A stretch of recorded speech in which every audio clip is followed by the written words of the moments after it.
నమస్తే మిత్రులారా, నేను మీ శ్రీనివాస్ చౌహాన్ అడ్వకేట్.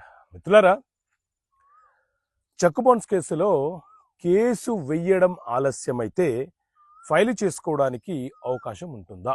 సో మిత్రులారా, మన దేశంలో బ్రిటిష్ కాలం నుండి నెగోషియబుల్ ఇన్స్ట్రుమెంట్ యాక్ట్ అనే చట్టం అమలులో ఉన్నది. ఈ చట్టం ప్రకారంగా, అలాగే బిఎన్ఎస్ఎస్ 2023లో వచ్చినటువంటి చట్టం ప్రకారంగా మనము మెజిస్ట్రేట్ కోర్టులో చెక్ బౌన్స్ కేసు ఫైల్ చేస్తుంటాము. చెక్కు పైన రాసిన అమౌంట్ ఎంత ఉన్నప్పటికీ కూడా మనం ముందుగా ఫైల్ చేసేది మెజిస్ట్రేట్ కోర్టులోనే.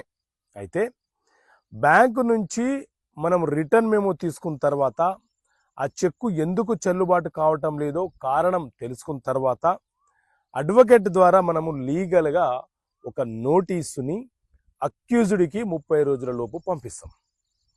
పంపించి 15 రోజుల సమయం ఇస్తాం. 15 రోజుల సమయం ముగిసిన తర్వాత నుంచి 30 రోజుల లోపు మనము ఎప్పుడైనా కేసు ఫైల్ చేయవచ్చు. ఒకవేళ ఆ 30 రోజుల సమయము కూడా దాటిపోతే వాటిని టైం బార్డ్ కంప్లైంట్ అని పిలుస్తుంటాం. మరి ఇలా ఆ సమయం దాటిపోయిన తర్వాత కూడా కేసు ఫైల్ చేయవచ్చా అని అంటే, సరైన కారణం ఉంటే అదే నెగోషియబుల్ ఇన్స్ట్రుమెంట్ యాక్ట్లోని సెక్షన్ 142B ప్రకారంగా కాండోనేషన్ డిలే అనే ఒక పిటిషన్ ఫైల్ చేసి ఎందుకు ఆలస్యమైనది, దానికి గల కారణం ఏంటి అని చెప్పి మనము కోర్టుకు సాటిస్ఫై చేయగలిగితే చెక్ బౌన్స్ కేసు న్యాయస్థానము అలౌడ్ చేయడానికి అవకాశం ఉంటుంది. కాబట్టి టైం బార్డ్ కంప్లైంట్స్ అంటే ఆలస్యమైనా కూడా కారణం బలమైనదైతే ఖచ్చితంగా మనము చెక్ బౌన్స్ కేసు ఫైల్ చేసే వెసులుబాటు మనకు చట్టం కల్పించింది.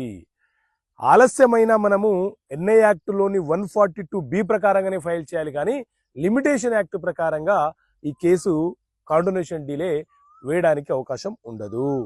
ఓకే మిత్రులారా, థ్యాంక్ యూ. జై హింద్.